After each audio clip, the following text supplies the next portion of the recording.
Students, our next topic is P&L appropriation account. ये है हमारा P&L appropriation अकाउंट जो आपके लिए इस साल में नया अकाउंट है, ठीक है। और इसमें से हमें 4 मार्क्स का ऑप्शनल क्वेश्चन आएगा, ठीक है। ऑप्शन आएगी हमें 4 नंबर की, चाहे P&L अप्रोप्रिएशन अकाउंट बनाना है या फिर हमें एक जर्नल एंट्री पास करनी है, ठीक है। 2 तरह का अकाउंट है ये। अब देखो जो P&L अप्रोप्रिएशन अकाउंट है वो होता क्या है। +1 में हमने सबसे पहले बनाया था अपना ट्रेडिंग अकाउंट, ठीक है, जिसमें नॉमिनल के रूल्स लगते थे। यहाँ पे पर्टिकुलर रुपीज़ ये फॉर्मेट था इसका। और इसमें ओनली डायरेक्ट एक्सपेंस आया करते थे रिलेटेड विद प्रोडक्ट और फैक्ट्री, प्रोडक्ट से या फिर जो फैक्ट्री है उससे रिलेटेड टू थे, ठीक है। तो यहाँ पे जो हमारा ट्रेडिंग अकाउंट है इसमें नॉमिनल के rules debit all expense, direct expense और क्रेडिट ऑल इनकम्स आया करती थी। अगर हमारी इनकम ज़्यादा थी, खर्चे कम थे, तो हमारे पास आ जाता था ग्रॉस प्रॉफिट, ठीक है। इसी तरह से हम नेक्स्ट बनाते थे P&L अकाउंट, ठीक है। और ये जो P&L अकाउंट है, ये जो अकाउंट है ये भी हमारा कौन सा था, नॉमिनल के रूल्स लगते थे इसमें, debit all expense, credit incomes, और यहाँ पे सारे खर्चे कौन थे इनडायरेक्ट नेचर के खर्चे थे, ठीक है, जिनका सीधा सीधा इफेक्ट किस पे था, ऑफिस पे, ठीक है। तो यहाँ पे ये जो इनडायरेक्ट एक्सपेंस थे ये सारे ही चार्ज मतलब ऑफिस से रिलेटेड टू थे, जिनको आपको देना ही देना पड़ता था, चाहे बिजनेस में लॉस। अब P&L हमारा प्रॉफिट भी शो किया करता था, याद करो, और लॉस भी शो करते थे, ठीक है। तो इट मीन्स हम सारे खर्चे जो हैं वो इंकर करते होंगे तभी लॉस आता था ना हमारा, ठीक है। तो यहाँ पे अगर हमारी इनकम ज़्यादा खर्चे कम हैं तो हमें क्या हो जाता था, प्रॉफिट, ठीक है। और वो वाला प्रॉफिट हम किस में चले जाया करते थे, लेके बैलेंस शीट में, ठीक है। पर अब +2 में हमने इसे बैलेंस शीट में नहीं लेके जाना, ठीक है।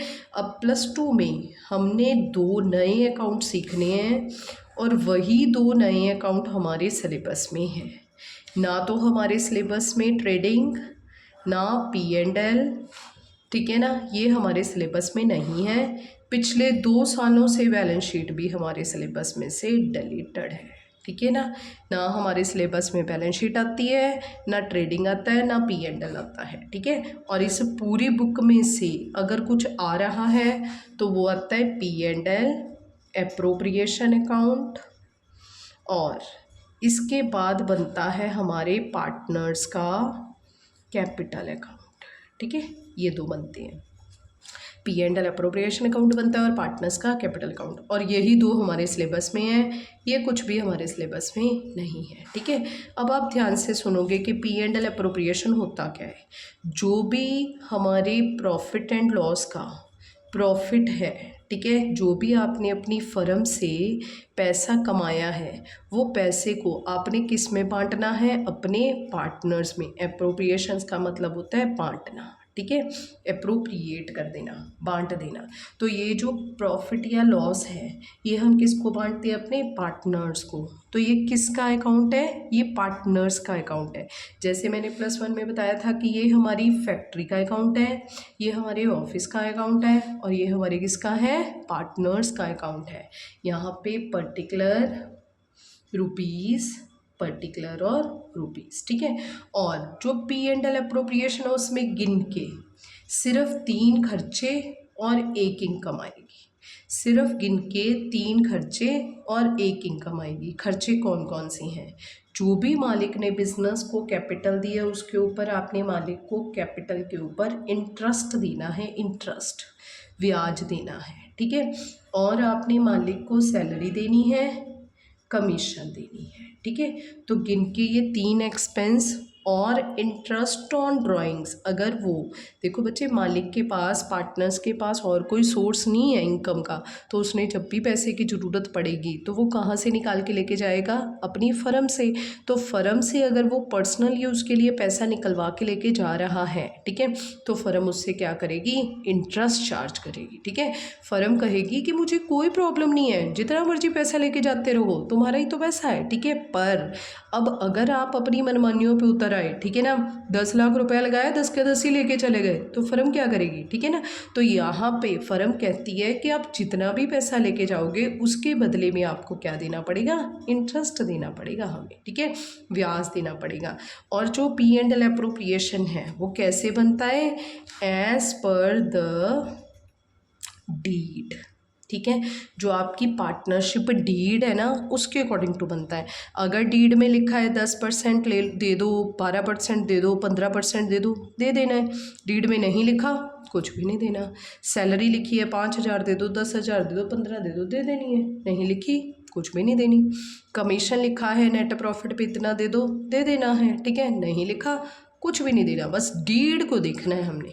इंटरेस्ट ऑन ड्राइंग के बारे में कुछ नहीं लिखा, कुछ नहीं लेना उस बंदे से। ठीक है, तो यहाँ पे देखो, ये जो P&L का प्रॉफिट है, ठीक है, ये हमने कहाँ पे ट्रांसफ़र कर देना है, क्रेडिट साइड। क्यों, क्योंकि P&L अप्रोप्रिएशन जो होता है वो P&L की क्या है, एक्सटेंशन है। याद रखना है वर्ड एक्सटेंशन। ठीक है, क्योंकि पेपर में एक बार ये क्वेश्चन आया हुआ है कि P&L का एक्सटेंशन जो अकाउंट है वो कौन सा है, तो बच्चे काफ़ी बार बैलेंस शीट लिखाते हैं। ठीक है, तो P&L की एक्सटेंशन कौन सी है, P&L एप्रोप्रिएशन अकाउंट है। ठीक है, तो यहाँ पे GP जैसे ट्रांसफ़र हुआ था, सेम वैसे ही ये यहाँ पे बाय नेट प्रॉफिट ट्रांसफ़र हो जाएगा। ठीक है, अब देखो, जब आपने ना ये जो P&L एप्रोप्रिएशन है इसके कुछ फीचर्स हैं, मोस्ट इम्पॉर्टेंट फीचर्स हैं, ये आपने थ्योरी में याद करके जाने हैं, क्योंकि हमें 1 मार्क्स MCQ इस फीचर में से आ सकता है। ठीक है, तो देखो,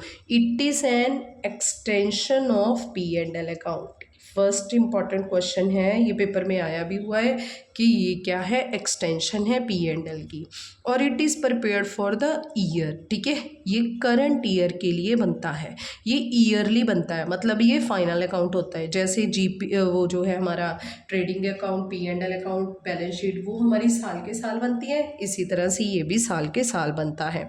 it is prepared by partnership firm, और कोई नहीं बनाता, ना कंपनी बनाती ना सोल प्रोप्राइटरशिप, ये सिर्फ पार्टनरशिप फर्म्स बनाती हैं। क्यों बनाती हैं, क्योंकि उन्होंने अपना प्रॉफिट या लॉस क्या करना होता है, बांटना होता है। ठीक है, it shows the appropriation of net profit और loss for the accounting period. ठीक है, ये क्या शो करती हैं, एप्रोप्रिएशंस। ठीक है, एप्रोप्रिएशंस का मतलब क्या होता है कि अगर फर्म को प्रॉफिट हुआ है तभी हमने मालिक को ब्याज देना है, तभी हमने मालिक को सैलरी देनी है, तभी हमने मालिक को कमीशन देनी है। पर अगर फर्म को हो गया लॉस तो घर से नहीं मंगवाना, तो ये कुछ भी अलाउ नहीं होगा। ठीक है, तो यहाँ पे सिर्फ एप्रोप्रिएशंस होती हैं जो सिर्फ मालिक को तब दी जाएंगी अगर प्रॉफिट हो रहा है। इन केस ऑफ लॉस हमने मालिक को कुछ भी नहीं देना। ठीक है, entries in this accounts are passed given effect of partnership deed. ठीक है, मैंने पहले ही बोला इसमें डीड अप्लाई होगी, जो डीड में लिखा है वो ही हमने पार्टनरशिप इसमें P&L अप्रोप्रिएशन में करना है। Only revenue entries pass. ठीक है, इसमें सिर्फ रेवेन्यू नेचर के अमाउंट आते हैं। ठीक है, इसमें कैपिटल कभी नहीं लिखी जाएगी, मालिक ने 1 लाख लाया है, 10 लगाया है, ये नहीं लिखा जाएगा। कैपिटल अकाउंट में आएगी कि मालिक ने कितना पैसा लगाया है, 1 लाख रुपया लगाया है, 4 लाख लगाया है, 10 लाख। ठीक है, पर इसके ऊपर दिए जाने वाला जो इंटरेस्ट है, जो ईयरली दिया जाएगा, बार बार दिया जाएगा, ये रिकरिंग नेचर का है, रेवेन्यू नेचर का अकाउंट है, तो इसमें बार बार होने वाले खर्चे आएंगे जो पर एनम के अकॉर्डिंग टू मंथली दिए जाते हैं। सैलरी मंथली दी जाती है, interest on drawing monthly charge किया जाता है। ठीक है, तो ये रेवेन्यू नेचर के खर्चे आएंगे। ऑल एडजस्टमेंट्स आर मेड, जैसे हम P&L में एडजस्टमेंट किया करते थे वैसे ही इसमें करेंगे। इसकी नेचर नॉमिनल है, मोस्ट इम्पॉर्टेंट। ठीक है, तो इसकी नेचर क्या है, नॉमिनल है। काफ़ी बार पेपर में पूछा जाता है कि P&L अप्रोप्रिएशन की नेचर क्या है, तो आपने बोल देना है कि इसकी नेचर क्या है, नॉमिनल है। नेक्स्ट है differences between P and L account and P and L appropriation में दोनों में क्या फ़र्क है, डिफरेंस क्या है। फर्स्ट है व्हेन प्रिपेयर्ड, कब बनाया जाता है। P and L account trading के बाद बनाया जाता है, P and L appropriation P and L के बाद बनाया जाता है, ठीक है। ऑब्जेक्टिव क्या है, उद्देश्य क्या है, पी एंड एल क्यों बनाया जाता है, टू डिटर्म नेट प्रॉफिट और लॉस, ठीक है। मैंने बार बार बोला ये इनकम स्टेटमेंट है, इसमें सिर्फ हम ये देखते हैं कि हमने कितना कमाया, कितना गवाया, कितना प्रॉफिट हुआ, कितना लॉस हो गया, ठीक है। पर जो पी एंड एल अप्रोप्रिएशन है वो बनाया जाता है to appropriate the profit among the partners, ठीक है। जितने भी हमारे पार्टनर्स हैं उनके बीच में कितना कितना प्रॉफिट देना है, कितना कितना लॉस आएगा, ये उद्देश्य होता है बनाना, ठीक है। नेचर क्या है, जो पी एंड एल है उसकी नॉमिनल नेचर है। नॉमिनल का मतलब इसमें सारे खर्चे डेबिट हो जाएंगे, सारी इनकम्स क्रेडिट हो जाएंगी और हमने पी एंड एल प्रॉफिट या लॉस डिटर्म कर लेना है, निकाल लेना है, इसकी नेचर है। पर याद रखना जो P and L appropriation account है, ठीक है, उसकी नेचर में डेबिट ऑल एक्सपेंस नहीं आते, डेबिट ऑल अप्रोप्रिएशंस आती हैं। याद रखना नॉमिनल इन नेचर है पर इसमें डेबिट ऑल अप्रोप्रिएशंस आती हैं, डेबिट ऑल एक्सपेंस नहीं करने, ठीक है। डेबिट ऑल अप्रोप्रिएशंस का मतलब क्या होता है ये आगे जाके हम अच्छे से समझ लेंगे जब हमारे पास ऐसे क्वेश्चन आएंगे। अब ये चैप्टर ये जो टॉपिक है इसमें से एक 3 मार्क्स को क्वेश्चन पेपर में बना करता है, ठीक है। तो यहाँ पे देखो ये जो क्वेश्चन है, ये जो टॉपिक है इसमें से 3 मार्क्स का क्वेश्चन बनता है, ठीक है। तो यहाँ पे देखो नेक्स्ट है पार्टनरशिप डीड और एग्रीमेंट। पी एंड एल में लास्ट ईयर हमें कोई डीड की ज़रूरत नहीं पड़ी, हमने कभी नहीं देखा कि डीड के अकॉर्डिंग टू क्या होना चाहिए, पर +2 में हमें डीड की ज़रूरत पड़ेगी। तो partnership preparation of the account is not guided by partnership deed, preparation of this account is guided by deed, ठीक है। अब देखो नेक्स्ट है मैचिंग प्रिंसिपल। ये आपको भी समझ नहीं आएगा, जैसे मैंने इसे डाउटफुल किया है अभी, ये भी डाउटफुल है, ठीक है। तो यहाँ पे ये थोड़ा सा हमारा ड्यू रह गया है, ये हम जब मैंने आपको इससे रिलेटेड टू 3 मार्क्स का क्वेश्चन बताना है तभी आपको ये वाला टॉपिक भी अच्छे से क्लियर हो जाएगा, ठीक है। फिलहाल अभी हम इसे ड्यू रखते हैं, ठीक है, अभी आपको ये बात समझ ही नहीं आएगी। अब देखो यहाँ पे इन्होंने एक फुल फ्लेज क्वेश्चन पूछा हुआ है जो हमने +1 में बनाया था। तो यहाँ पे आपको फुल फ्लेज क्वेश्चन में trading account, P and L account, balance sheet, ये सब कुछ पूछा हुआ है। तो उसके अकॉर्डिंग टू हम फुल फ्लेज क्वेश्चन करेंगे ताकि आपको ये क्वेश्चन जो है वो अच्छे से समझ आ जाए, ठीक है। तो देखो भाई यहाँ पे